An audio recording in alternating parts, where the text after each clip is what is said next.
The retribution for shrinking his own world and acting foolishly based on wrong thinking has become very great. This is the end of the person I admired. I never thought something like this would happen. My name is Amelia. There were two major turning points in my life during my childhood. The first was my encounter with the banjo. In the 3rd grade, I happened to come across a TV feature about the banjo. I thought it was so cool that I couldn't bring myself to change the channel. Then, the sound that it made enveloped me. The energetic and rhythmic sounds became more and more intense, turning into a torrent. I continued to stare at the TV screen, even after the broadcast had ended. I was captivated by the world of the banjo in a daze. It was then that I decided I would play the banjo too. After convincing my parents, I started attending banjo lessons, beginning my journey with the banjo. It was the start of what would become my lifelong pursuit. By chance, I joined a banjo school of a certain style near my home.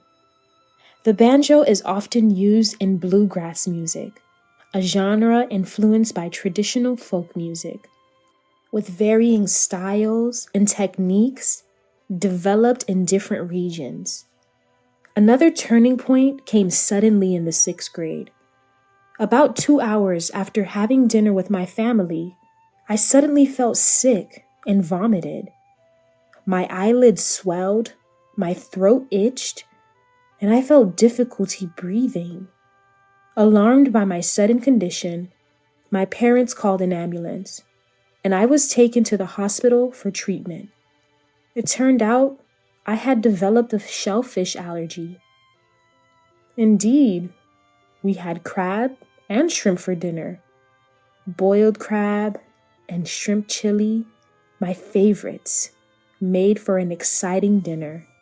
Allergies can sometimes suddenly manifest after being dormant. My favorite foods had become my worst enemies in that moment. This allergy, showing typical immediate type food allergic reactions, persisted into adulthood without developing any tolerance. Eating these foods was essentially ingesting poison.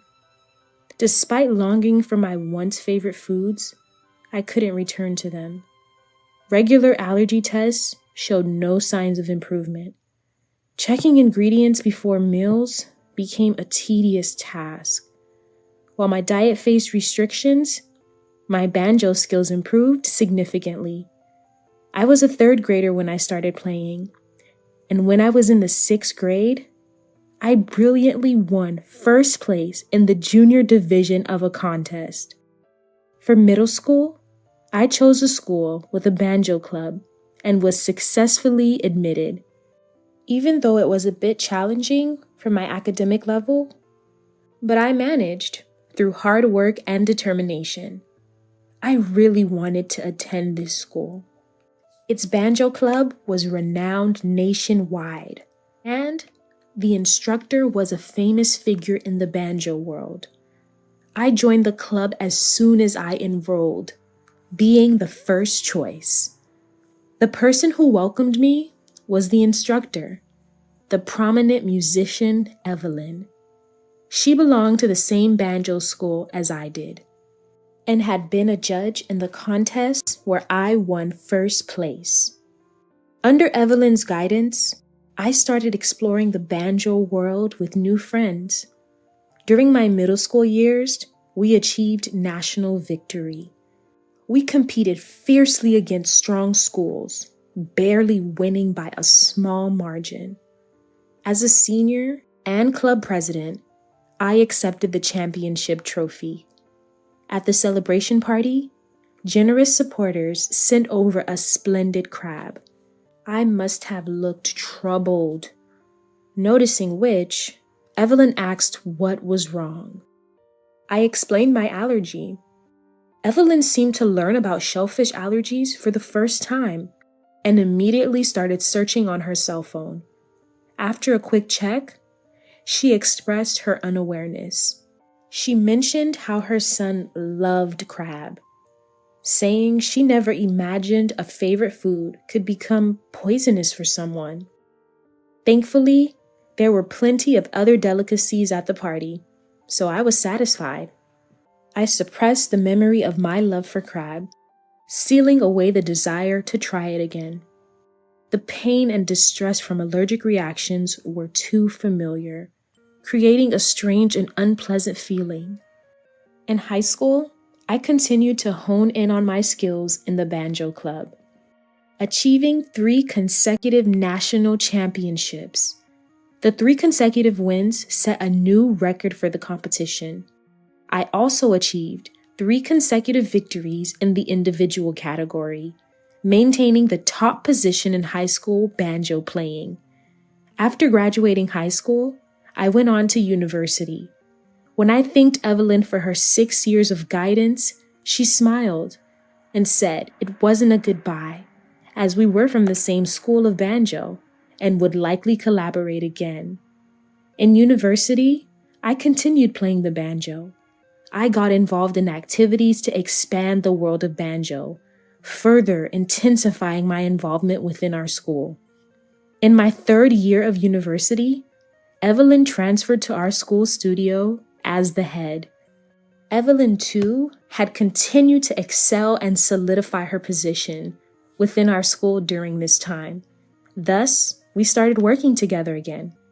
Once, Evelyn sprained her ankle. Her foot swelled up, making it difficult to walk. She was rubbing her painful foot, calling for a ride.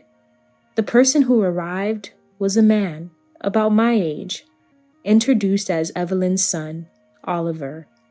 Together, we supported Evelyn and took her home. As we were about to leave, after laying Evelyn down, Oliver invited me to stay for coffee. While having coffee, I learned a lot about Evelyn from Oliver. Evelyn had divorced her husband, Jackson, 10 years ago, raising Oliver alone.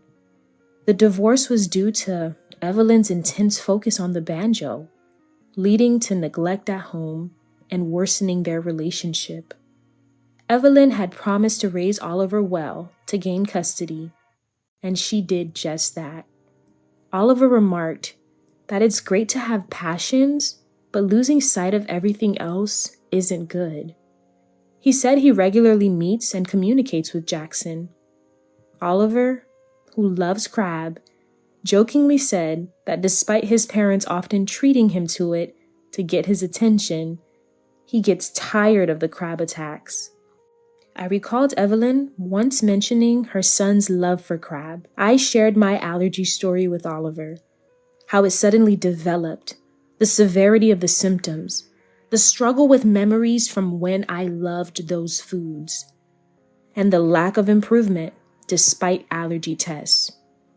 Oliver empathized, saying it must be tough to have your favorite food turn poisonous. He wasn't sure how he'd cope if it had happened to him with crab. He hoped I'd recover soon and be able to enjoy it again. Oliver's kindness and generosity led us to meet and talk regularly. Oliver, a university student a year ahead of me, chose a major trading company for his career, aspiring to introduce wonderful products from around the world to Japan. His eyes sparkled as he talked about his dream, which made my heart flutter. The following year, as I graduated from university, I got a job at our school's association office. I continued to play the banjo while working there. The office accepted my wish to juggle both roles. I worked towards polishing my banjo skills and increasing its social recognition. Evelyn's support was instrumental in this job opportunity. She recommended me for my banjo skills, passion, and business management knowledge from university. One day, Oliver invited me out to celebrate my graduation and new job. He had successfully led a major project at work and earned high praise. I suggested celebrating with crab, but Oliver said it would be dull for me as I couldn't eat it, and he wouldn't enjoy it either. Instead, he took me to an upscale Chinese restaurant, ensuring the menu was without shrimp or crab. He mentioned Jackson had recently treated him to crab in celebration. Oliver and Jackson still keep in touch, and Jackson seemed to care about Evelyn. As our meal was ending, Oliver earnestly proposed to me, wanting to start a relationship with marriage in mind. He understood I was busy with my new job, so there was no rush, but he expressed his desire to build a family with me in the near future. His seriousness moved me, and I found myself tearing up. I had fallen for him more than I realized, and so we became engaged. My parents liked Oliver and were happy, and Evelyn was overjoyed, unable to hide her surprise. I heard that Jackson was also pleased. I thought I should probably meet Jackson soon. About a year later, as my work and banjo activities were going smoothly and Oliver's career was picking up, we got married. Our wedding reception featured a special menu without shrimp and crab, which was delicious and extravagant, receiving high praise from the guests. I met Jackson for the first time then. He seemed kind and reliable, much like Oliver. Jackson appeared more nervous than us, the bride and groom, as it had been a while since he last saw Evelyn. We set up our new home near Oliver's family and started our married life. I continued to progress in both my job and banjo playing, achieving great results. Oliver was also succeeding in his work, establishing his position in his department. Though we were both busy, we cooperatively managed household chores, living happily each day.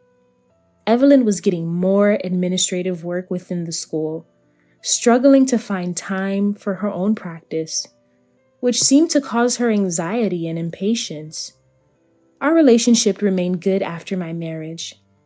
Though we were teacher and student, colleagues, and had become like family, I felt our relationship was changing, slightly due to Evelyn's recent restlessness. Later, I began teaching as well as performing, recognized by the association for my skills.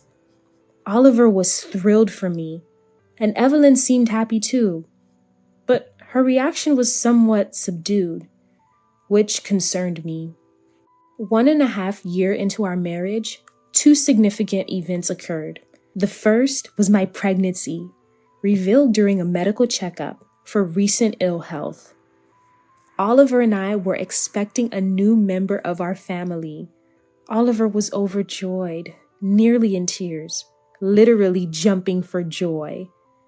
I was in disbelief about becoming a mother, smiling at the thought of our child. The second event was my selection as the representative for our banjo school in a biennial banjo performance competition. This event, where selected players from each school compete, is a significant event to showcase skills and the reputation of the school. Evelyn was also considered for the competition and showed interest, but I was chosen and she was not. Whether this was the cause, I couldn't be sure, but Evelyn's attitude towards me became colder and more distant. I hoped it was temporary and maintained my usual approach to her, thinking the baby might help mend our relationship. Around this time, Oliver got a promotion. Successfully completing projects and expanding profits, he was appointed as a department head, the youngest to do so. I was feeling utterly happy with all these joyous events. Evelyn invited us to a dinner to celebrate these occasions. I was pleased that Evelyn, who had been a bit distant recently, made the suggestion, and Oliver and I happily accepted. Oliver was delighted too, and jokingly said he had a surprise planned, though I had no idea what it could be. On the day of the celebration dinner at Oliver's family home, the table was filled with various dishes. When I saw all the dishes, I froze in shock. This was because the crabs were placed in their respective places. Evelyn, I can't eat crab. I know. This is prepared for Oliver. Yours is special, so it's okay. She explained that the crab was an expensive one, costing hundreds of dollars each, indeed looking splendid and delicious. But for me, whether exquisite or plain, it was something I couldn't eat. The world has advanced so much nowadays with technology. There's fake food that's very close to the real thing. This is, imitation crab, kanikama. Alternative foods have been evolving, and among them, imitation crab, or kanikama, has reached a point where its appearance and taste are indistinguishable from the real thing. Evelyn wanted me to experience the feeling of eating crab to alleviate any frustration. Oliver was initially surprised to see the crab on the table, but after hearing Evelyn's explanation, he suggested that I relax and enjoy. I agreed to Evelyn's proposal and sat down, and the celebratory meal began. Even knowing it was kanikama, I hesitantly tried a bite. Indeed, it did seem just like the real thing, reminding me of the taste from long ago. I realized this was the flavor I had longed for but couldn't have. I was astonished by the quality of the modern kanikama. Seeing me, Oliver seemed happy too. Wanting to experience the taste again, I took another bite, but immediately spat it out, feeling something was off, and threw all the crab on my plate into the kitchen trash. Oliver was shocked. Why are you wasting food like this? It's just imitation crab, and my mom prepared it, especially for you. He yelled, but I didn't flinch, knowing my life had been threatened. This is not kanikama. It's real crab. Oliver, confused, checked the crab in the trash and muttered in realization. He confronted Evelyn, asking what this meant. Evelyn, flustered, repeated excuses like it might have been mistakenly mixed or wasn't clear. After 30 minutes after I first tried the crab, I developed hives and inflammation in my mouth. Clearly, it was an allergenic reaction. I spat it out immediately, yet I'm in this condition. If I had swallowed it, it wouldn't have ended well. Plus, I'm pregnant.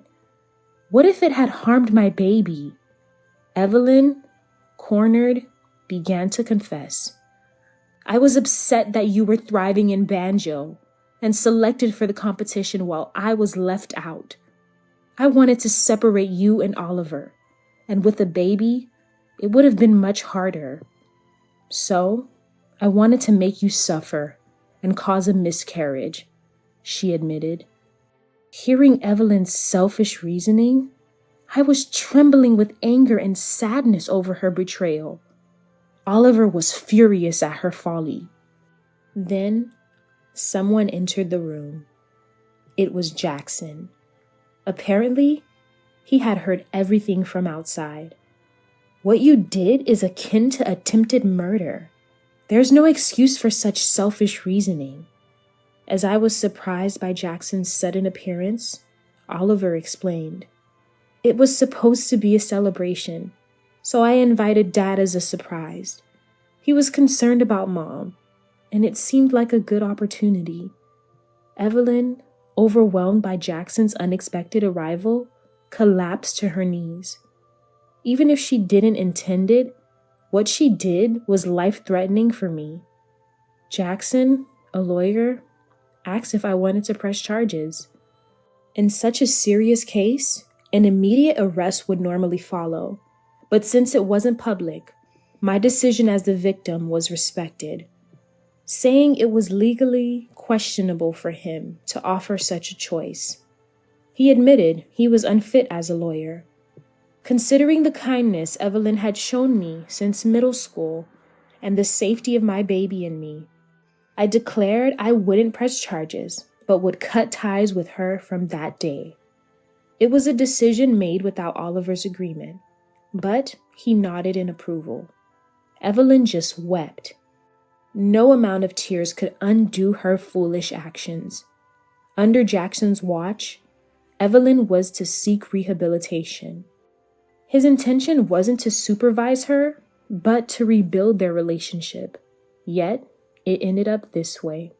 Unswayed by emotions, I calmly reported the incident to the association. The leadership, caught off guard by a senior member's misconduct, deliberated and decided to dismiss Evelyn.